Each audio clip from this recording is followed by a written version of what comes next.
Daniela, hi, welcome to the show. Hello, thanks for having me. I'm so excited. Thanks for being here. I'm excited to hear all about your journey. I love to start with getting you to introduce the brand and what the ethos behind it is. Of course. So I'm Daniela Vianna. I am actually Brazilian, but I'm based in the US, and I am the CEO and co-founder of Ephemeris. Ephemeris is a lifestyle brand, and through Ephemeris, we help people navigate the adventure of understanding themselves through the lenses of astrology. So we have delivered over 20,000 pieces, like customized, unique pieces featuring people's birth charts on it with jewelry and poster formats. And we were also able to grow a community of over 50,000 people to talk spirituality. So that's ephemeris. That is so cool. Wow, how interesting. This is like a little out of my depth. I don't know a lot about this side of the world with astrology and things like that, but I'm always so interested and I find so much joy in hearing people talk about it. So I'm excited to learn more from you. Let's go back to 2019, circa when you were starting, or even earlier, I guess, when you were starting to think about this brand and what gave you the kind of, moment to launch this brand. Okay, so like going back to where it all started, I always had a very spiritualized, let's say, woo-woo side of me that comes from my family and the way I was raised. But I also had, I saw the consequences of being too woo-woo in my family, and I went for a long time in a path of I will maybe become an engineer and make real money and, like be a scientist or something. So I was like dealing with this dilemma between the two worlds and always like being pushed back to my spiritual side. And for some time, I worked, corporate roles and I tried becoming a civil engineer. And I learned very fast that I would be a very mediocre civil engineer. But it got to a point where I was living in Australia and I had a marketing agency and I was, doing marketing for other people. And a friend of mine, started talking to me and he's like, Danny, what about we build our own thing? And, I love the startup world. And by that time I had, participated in a few startup competitions and I won a few prizes. And that was like running inside of me, that desire of building. And I was like, yeah, let's try it. So we got this love of for the well-being industry, for the well-being world, for the spiritual world. And I'm like, what if I combine this? Like, I'm such a Gemini, right? I am so like, I have these two sides of me. What if I combine both and I accept them and I make them complement each other and I stop being a divided two person? And that's what happened with ephemeris. I brought technology to astrology. I brought the startup mindset to a niche that is completely overlooked and so taboo, so investors don't want to touch it. And people are like, what about the scams? And I'm like, I'm gonna make this happen. And that's how ephemeris was founded in 2019. Oh my gosh. Wow. So exciting. I'd love to dig into those 2 points of what the negative, how you kind of responded to those two negative points of investors not being able to invest because it's a taboo topic. And secondly, people questioning like the scammy part of this industry. Hmm. And those two are really two relevant topics, right? And I don't deny that they exist and that they are a problem. Of course, there are a lot of companies doing a lot of scams because it is astrology and spirituality. It is a vulnerable part of humanity. And, like bad people use this to make money as they do with any other thing, including like financial concerns and etc. So this exists. And how do we put ourselves to, the as far away as possible of that? We just stick to our values. So we want to help people and not like take advantage of people because of their spirituality. So that's one thing, and I need to prove that over and over again to investors. And in demo days or when I'm pitching ephemeris for any reason, I always need to answer this question. So for investors, it's like we don't even know if it's real. How can we invest in something that astrology, religion? They try to stay away from it. And then what I say is that one, and for the investors' point of view, there is a market that is untapped, it's completely overseen, and it's growing. Like esoteric arts, it grows more than economy overall every year, and people are still not, seeing it. Is it actually listed as a sin? Like, is it called like the sin groups of things that people like, gambling, smoking, like alcohol, there's like those sin or the vice kind of industries. Is it actually considered within that group, or is it on its own kind of section that's just kind of a different section? It is not in that group, but because it's so associated with religion and pagan arts, in a sense, investors don't want to touch it. Facebook, even like when you're doing ads, they want to blacklist some of the keywords. So it is challenging in a sense, but there are ways to go around it and do a good job. And one thing I tell investors is like, you know, I do believe it's real, and I live my life by the laws of, what's happening astrologically. But let's say it's not.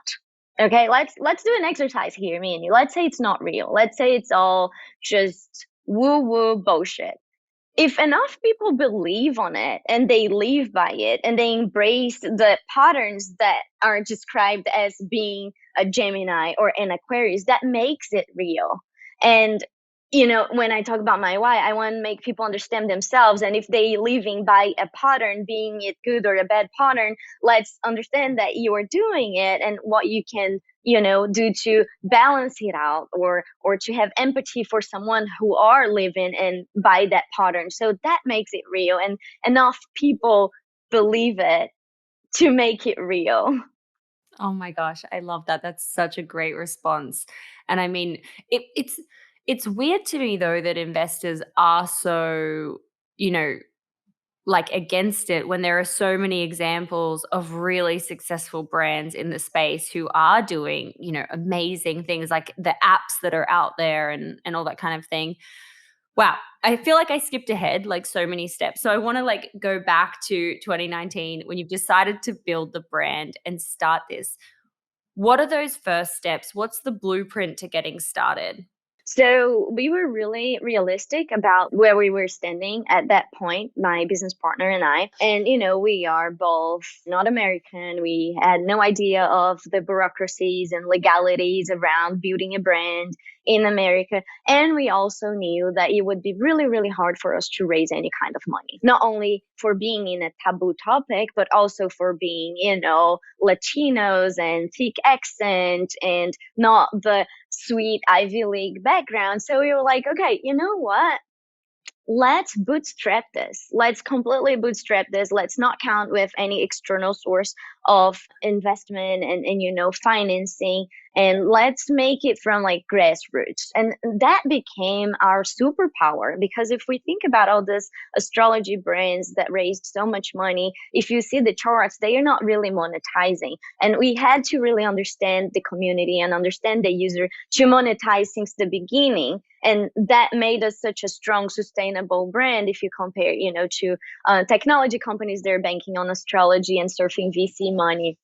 And this is how we did. And we did a lot of benchmarking, a lot of research, market research, and we found these products that were being sold in a customized way, but they were so handmade. They were so rudimentary. They were like missing the scalability. They were missing the high end, the polishing side of it all. And we're like, we can do that. Like, let's do this. So we started with the talisman, and it was like for a long, long time, we were a one product store. And we had the necklace, the talisman, featuring people's birth chart. So people would go on our Etsy store and type like their date of birth, type their like all the information in this message field. We didn't even like start by developing it all. And once we saw we had something that people were purchasing, like that people were buying, we're like, okay, we have something people want. Now let's, use that income to build on. And then we developed a Shopify store, and then we hard coded the tool that makes your birth chart on real time. So you go now on our website, and you can, give us an input, your astrological information, so your date of birth, location of birth, time of birth, and you see your chart being built, on the right side of the screen, real time. So and then you learn with the process. Oh, what if I change 1 minute? What happens with my chart? And then we launched the store at the end of 2019, and I got accepted to exhibit in a Forbes Under 30 event.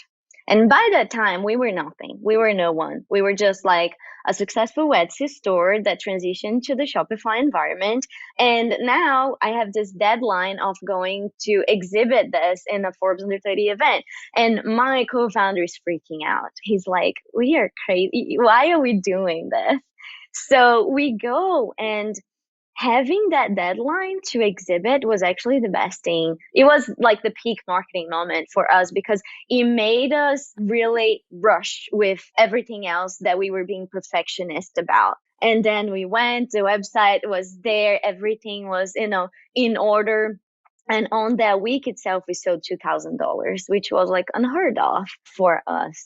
And we sold it profitably, because we had built a sustainable company, totally organic, without, ads or anything. And we're like, okay, we can scale on this. So that was like the humble beginning of Ephemeris. Oh my gosh, that's so cool. So cool. Just a quick side note about the birth chart thing, because I'm so interested, and this is like a personal question, not a business question. I don't know if I know my exact birth time. And I've asked my mum about this before, and she doesn't know where it's written. She couldn't find it, like yada, yada, yada. And I'm like, so I can't get mine because I don't know the specific time. What do I do? So you can still get your reading. So even if you go, to the most common websites to get your birth chart reading, you will see that it has an option of I don't know my birth time. So you can just tag that, it's like click that option, and we'll calculate your birth chart using noon, using 12 p.m. as the time.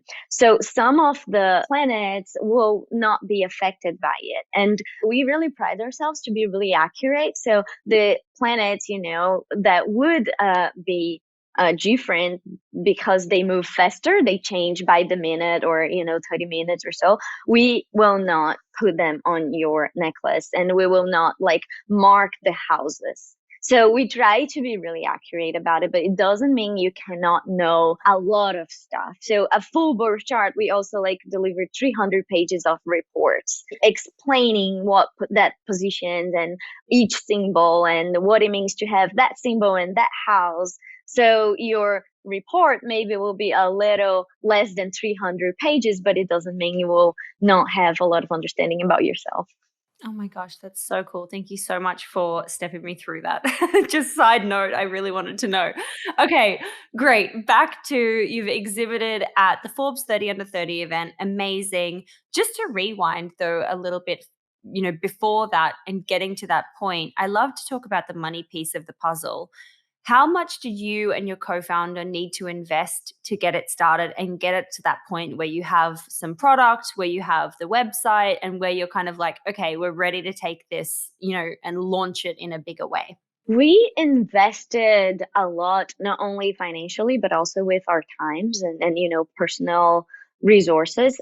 We both had full-time jobs at that time, and I was running my own marketing agency in Australia with like a lot of very demanding clients.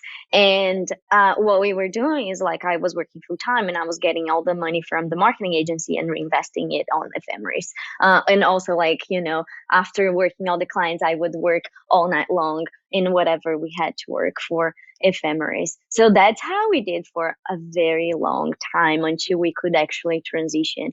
I am all for people quitting their jobs to start something, but I'm also like always reminding them like, hey, it requires investment, it requires money, so maybe just keep your job and do it as a side hustle until you see the profitability, until you see the revenue coming in, and then do the full transition. And that's what I did at the start. Also, I feel really good that like I knew a lot about marketing, and my co-founder is very technical, so he is a full stack developer. If we had not have like all the skills, if we were not an army of two people, I think it would require a lot more financial investment than it did. So for us, it was more about putting the time. But if you don't know enough about marketing and development, you will definitely need to hire those people, and that makes it more costly, and maybe hang on to your job for a little longer.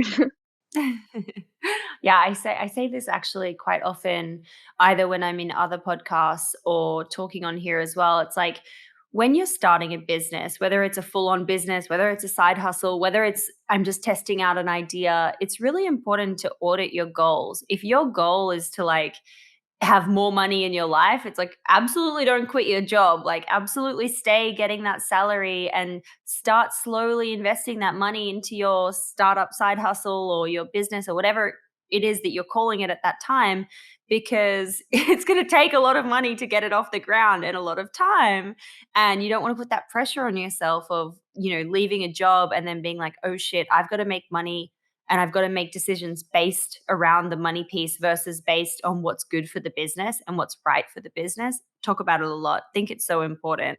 100%. And it will make you make poor decisions that will actually compromise the success of the business. So, like having that little baby making, you need to feed the baby. It's not the baby feeding you from day one. And I think that's a good analogy that I can think of. That's a great analogy. I love that. The baby bird.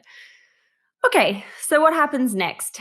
You've been working full time at the marketing agency, you're investing your money, you've obviously got skills in marketing. What are those kind of early pivotal moments after the exhibition that kind of get traction happening with the brand?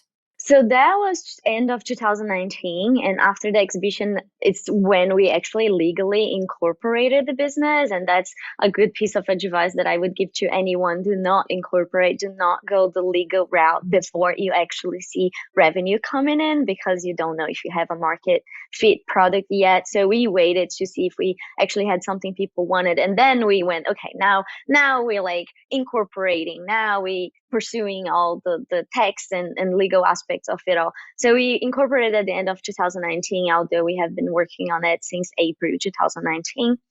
And I went back to Australia after the event. But I built so much momentum during that event. I talked to so many people. And being a Gemini, I just know that this is my superpower. I do so much better when I'm talking, interacting, and knowing it, it makes you pursue it more. So I'm like, I need to go back to the United States. I cannot stay in Australia to build this business.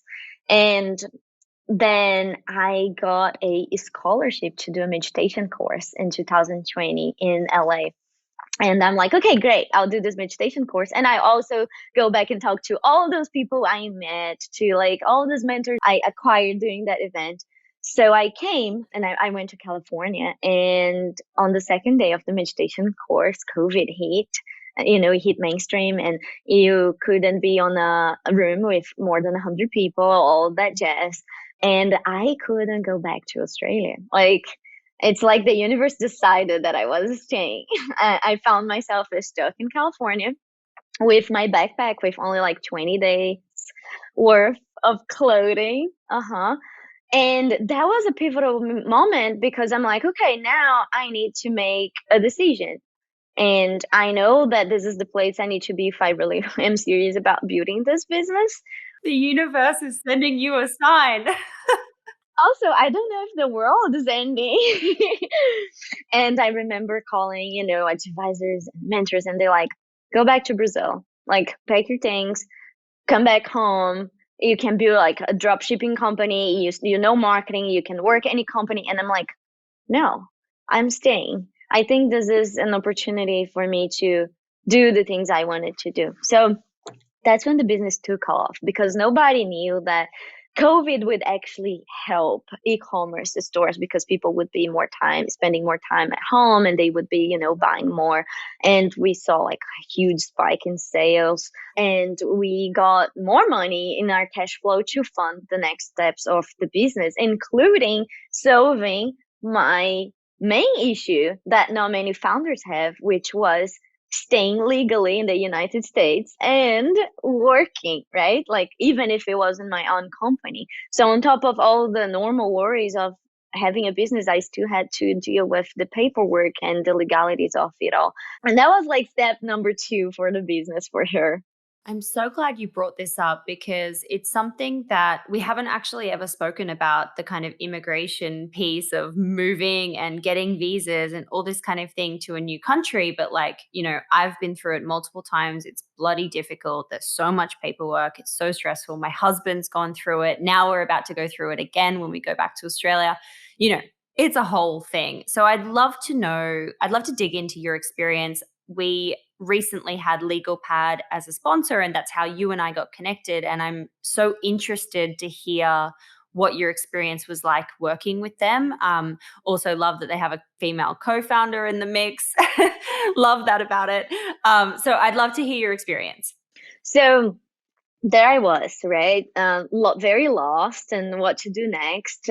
Stuck in California, not much money to burn, right? And I need to decide fast. So what I did is what I think everybody should do when you have a situation like that. I created a spreadsheet of all the lawyers I could talk to, all the advice I could get, and I remember making like 7 1 hour long phone calls until I finally landed on legal pad, and they were like, finally someone talking, because all these lawyers were like, I'm sorry, you do not have a case. I'm sorry, Brazilian passports, they will not take you very far. And I'm like being so discouraged by all of this, and all the pressure of go back home, don't even try going to Australia, like go to Brazil. And I'm like, I don't want to like just give up on everything because of this. And then I talked to Legal Pad, and they're like, hey, so very clear, here are your options. And they showed me all the options. And one of the options, and actually my only option given my situation, was pursuing the O1 visa. And the O visa is like the alien of extraordinary ability visa. And I'm like, well, first of all, I don't think I have extraordinary abilities. I'm just trying to survive and build something here. So it was so downy and overwhelming. But they did a really good job on like, hey, let's just go step by step. Let's see, all the check boxes and which ones you match and which ones you still need to do some work, and we don't need to apply for it now. You still have like 6 months. Let's do this in 6 months. And I'm like, okay, let's go for it. What is the checklist of requirements that you need? So they have 6 major checklists. The ones I do remember quite clear is basically you're trying to prove to the US government that you are an important asset, that you can, build more jobs, that you are an expert in your field, that the US wants you here. So that's the main thing that you need to cover. And the way they analyze that is through the 6 topics. So first of all, you need to be a judge, have been a judge or a panelist in previous things. You need to have a lot of press, a lot of PR, because for them, it's an indicator of, oh, this person knows what, this person's talking about. You also need to have high remuneration. So you need to make money and etc. So a lot of like little things, like if you have any awards, if you have any, badges of credibility, all of this counts in building a case. And by the end of the process, legal pad helped me put together like a 480 pages of a case to send to US government, showing all the reasons why I would potentially be a great asset to the country. And without them, I would never be able to be here. We wouldn't be as far as we are. That's so amazing. I have so many follow-up questions, but I'll try to keep it limited. Are you able to share, A, how much it cost for this process, like all in for you to go through that legal process? And B, how long it took? And my third question is more like, did you have all of that stuff? Had you been an award winner where you would judge on things? Did you have, amazing press? Because this all sounds quite overwhelming. Like, or did you have to then craft that over a period of time? No, the answer is no. I basically was not eligible to the O1 when we started the process. And they were really clear with that. They like, we can work together, and those are the things that we can guide you get, but it will depend on you to go there and get the things. And I was like, all right, well, best option is having no options, right? So I went forward. And what is funny is that I worked so hard on becoming eligible to the O1 that a lot of good things happened as a consequence of my hard work, including becoming a Forbes under 30, including becoming a Forbes Next business. So all of that paid off not only for me to eventually get the O1, but also to have all the credibility and all the connections and all the networking that today supports the business in so many fronts. But yeah, I was like thinking, can I even like ask friends to create events so I can judge, them, like I can be in a panel? Like I was totally hacking the system. I was totally like reverse engineering everything to be able to get there. I was like, and I had a really, really tight deadline because I was running out of my tourist visa. Brazilians can only stay for 6 months in the US. And just to gather all the paperwork, it would took me 3 months. And then, to actually apply for it, it would take another 3 months. So I would say it was like a 6 months work. Getting my visa was my full-time job, and my co-founder had to hold the fort in many levels for us to we had to divide and conquer in that sense. Wow, that is so interesting and so crazy. How much did it cost you in that process in term like just like cash investment? I think it was a total of around $15,000, including, legal fees. And I had to, associate myself with some institutions. Like one other topic, a checkbox that you can check is like, are you, affiliate with any institutions in your field? So of course it requires money to become a member in some of them. And I was like just looking at this as, a visa investment too. But LegalPad really helped. They understand a business, and they understand that startups really need to have a healthy cash flow. So they just let us pay like over 10 like installments and things like that. They really made it an easy process for us. Oh my gosh, I love that. That is so cool. Thank you so much for going into that whole process and explaining exactly what happens. I was so interested to know about that, especially, in the future, if one day I want to move to the US, it's so interesting to know. I'm sure there are so many listeners who are in that same boat. What happens next? Where do you go from there? You've moved to the US, the business has taken a turn for the better, all these exciting things are happening to you. What are the pivotal moments that lead you to today? Then we figured out the marketing optimization of things. And then, like, okay, now we have the visa. Now we can, set up shop. We can, invest on a headquarters. Like, and we needed machinery because we were counting on a supplier to make the jewelry for us. And it wasn't up to what we really wanted it to be. So I wanted to, one, reduce cost of goods, and two, I wanted to increase the quality of what I was delivering, and also like increase the speed in which I was delivering. That it is US and people are really used to Amazon delivering in 2 days free shipping. So we needed to just format ourselves to fit in that American fast-paced economy.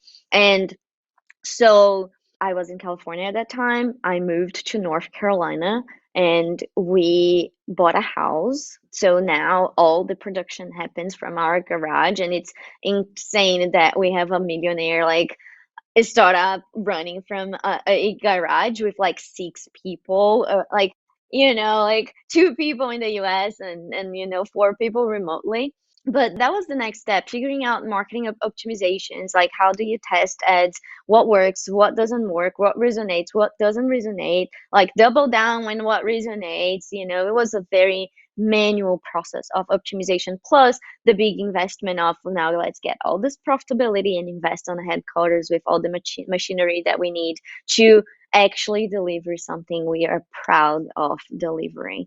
And that happened. I mean, it's been 6 months that we are in our own space, our own real estate, doing our goods, and we have been growing more and more because of that. The more love you put, the more money you get, because money is just a consequence of what you actually delivering to your customer. You're feeding the bird. The bird is growing.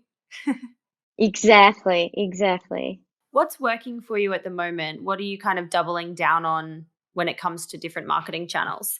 We're doubling down in influencer marketing for sure. And, we tested all kinds of things with influencers. I mean, it's no secret that Facebook's dying for everybody, like everyone listening to this. If you're starting a business, do not count on Facebook return on investment on your ads because it's known that it's not working anymore. And so we transitioned to an influencer marketing kind of thing where we just sponsor podcasts and we sponsor YouTube channels and we do cross promotion and collaborations, and we build a community using, the knowledge that these people bring and the audience that these people bring to the brand. And very interesting, after trying all the channels, we saw that, at least for us, and I guess it would be different for different brands, but for us, what works the best is the podcast and YouTube format of advertising. Because it has a very long tail. When you think, like a TikTok video can go viral and it will go viral for an amount of time, and people will see, but then it kind of dies very fast. But if you sponsor a podcast, there is a long tail, and people go back to that episode and they learn about you again. Same thing happens for YouTube. A video can pick up again, and it's a longer format. So this is what we are currently doubling down on. Wow, that's so cool. So when you say like, that like gives you the best results, for example, is there sort of a specific campaign that you're able to share some information around, like a specific YouTube video that you've done a collaboration with and what the impact of that actually is, i.e. like how much revenue were you able to track coming from that one specific YouTube collab or podcast, whatever you want, podcast collab?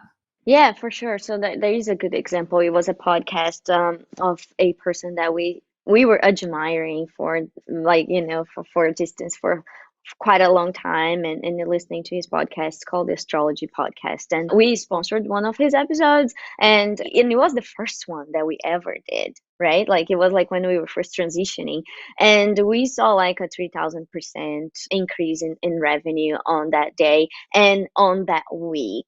So then we learned, this is what works for us. And it makes sense because if you think about that, people that are listening to a podcast, they are on a mindset of, I want to learn from it. It's not that fight, the battle over attention that you have like with Instagram scrolling, or even like TikTok scrolling down. Like people are already like, I am here to learn. So that they are paying attention to what has been said. So I think that was like the most meaningful learning from a marketing perspective that we had over the past 2 years.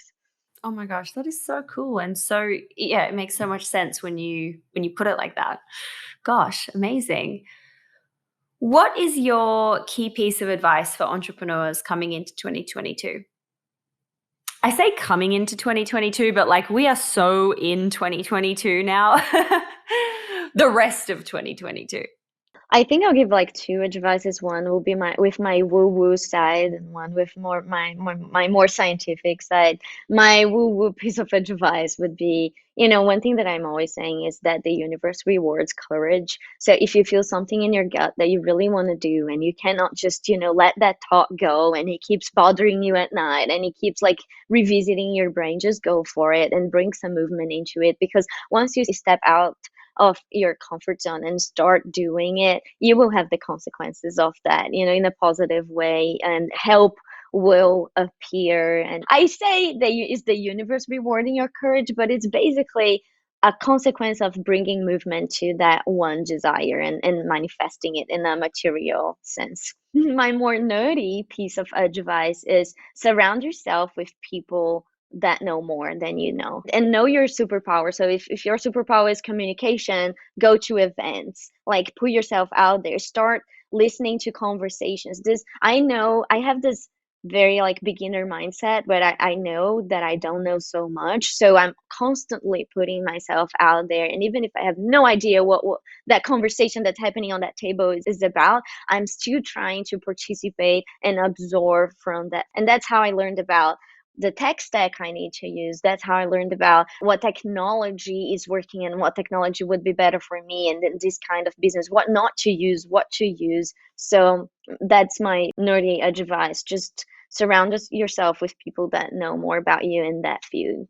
Both great pieces of advice. I loved both. Thank you so much. At the end of every episode, we ask a series of 6 quick questions, some of which we might have covered, some of which we might not have, but I ask them all the same. So, question number 1 is, what's your why? Why are you doing what you're doing? I believe that life can and should be more meaningful. Not for me, but for everybody that's around me. And I believe that if you understand yourself and understand the other person through the lenses of astrology or esoteric arts, you can be more empathetic, you can be more compassionate, and then we would live in a world of more peace. So that's my why I do this, because I think we are in a very extreme world where, climate change and wars and all of this pandemics, things happening. So it's an all hands on deck kind of situation. And the way I can collaborate to this, it's merging this technology and a spiritual side of me and delivering it to the world in a way that it can be used as a tool. Oh, that is so cool. Amazing. Thank you for telling me that. Question number 2, what has been your favorite marketing moment so far? I think the day that we figured out how to communicate our message, like the potential of the meaning that the customized jewelry could pass on via meme. So that was this one piece of like creative piece, like an ad that we made with my ex-boyfriend. And it was like him like kind of giving the jewelry, and the meme was saying how cute it is, the piece of jewelry that my boyfriend gave to me. And that performed in a way we still use that piece of, I had to ask him for permission to keep using that piece of creative, but we still use that. So I learned that, when you tap into the language that your customer and your audience understand, that's when you will see your sales popping. That's when you will see good results. Oh, that's so cool. I'm going to check out that piece of content. I'm excited to see what it is. Very cool. Question number 3, what is your go-to business resource in terms of book, podcast, or newsletter? I read Hacker News. So Hacker News is a good resource for me in terms of reading. I love Audible. I cannot sit down and read a book. I need to be walking or running or doing something, and then I just am listening to a book. But for me, the main resource of information and learning is actually business events and sessions with one-on-one sessions with my mentors. I really learn a lot from people on in-person interactions. Very cool. I agree. One-to-one where you can ask specific questions. Question number 4 is, how do you win the day? What are your AM and PM rituals that keep you feeling happy and successful and motivated? I wish I had a more broad, and disciplined morning and a night ritual, but there are two things that I do that really I cannot start my day unless I've done them. And maybe it is a very Brazilian thing, but I have to have a shower. So I wake up, and the number one thing I do, I go for a shower, and it's kind of like a resetting button. Okay, now I'm ready. And then I drink a chai latte. I can have caffeine, but chai lattes, they make me happy. Chai lattes make me happy too, but I don't think I could live in the world without caffeine. Coffee is my absolute favorite thing every day. Yeah, I'm very I hyperventilate when I drink caffeine, like I just can't, my system cannot handle it. So I defer to the chai latte life. Still a great life. Great life. Question number 5 is, what's been your biggest money mistake in the business? Ooh, so many. I think when you are a CEO and you're betting the house at all times, everything can be a money mistake. There are two I can, talk about. One is like hiring an agency to run my ads, and it was like the most famous agency, and we paid so much money, and the creatives that we were putting there ourselves were outperforming the agency's creatives.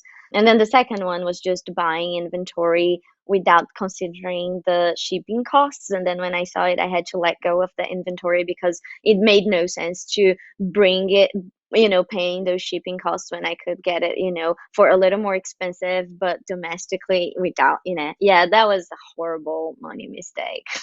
Oh my gosh, I hate both of those for you. I feel like I've heard it time and time again on both of those fronts, issues with, like, the weight of things and issue with agencies.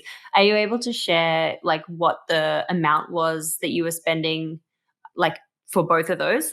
Yeah, we were spending like $7,000 a month on this agency on a stage that we were like very early. And remember, we don't have VC money. Everything was bootstrapped, so it was like hard earned money that we were paying and not seeing results that we could not outperform having zero cost. So over the course of like 4 months, that sums up. And for the inventory, I think we spent like $10,000 of products that we had to let go completely of because of the cost of shipping that would add to that. So yeah, both of them kind of hurt. Oh my gosh. Yeah, that's terrible. And so was the I always ask these questions because we turn them into TikTok videos for our marketing, and so I put the information on the internet, but that sounded so boomer of me. I put the information on the internet. Cool. Cool story. Love it. For the actual, shipping cost part of it, like, was it double the cost? Is that what you said? It was another, like, 10,000, or it was 10,000 base, and then what was the shipping part of it? No, it's just like when we compare because we were like thinking about bringing a line of new products from, and we were using like this glass, and the glass would come from abroad, and of course there's a weight into it. And when we saw, I was trying to buy it in quantities to reduce my cost of goods, and that's why I was bringing it from abroad in bigger quantities. And when I saw the shipping cost to bring, and I calculated like what that shipping cost represents per unit, it would like diluted per unit, it would be way more costly than just letting go of the product and buying it inside the US, not bring in smaller quantities. Yeah. Got it, got it, got it. Oh my gosh, tough lesson to learn. Jesus. Whew. Question number 6, last question. What is just a crazy story in the business that you can share, good, bad, or otherwise? I think the story of how I got stuck in California, I came here for a meditation course, and then that changed the course of my life and the course of the business life, because of COVID. It's a crazy story and a great way to see that any event can be either a big problem or a big opportunity. I love that. Any event can be a big problem or a big opportunity. I'm going to write that on a note and stick it above my computer for the rest of the week. Thank you so much for coming on the show, Daniela, and telling me your story about growing this business. I'm stoked for you. I'm so happy that you live in the US now. So cool. Yeah, yeah, yeah, for sure. So nice of you for having me here and listening to all this crazy journey. Thank you so much.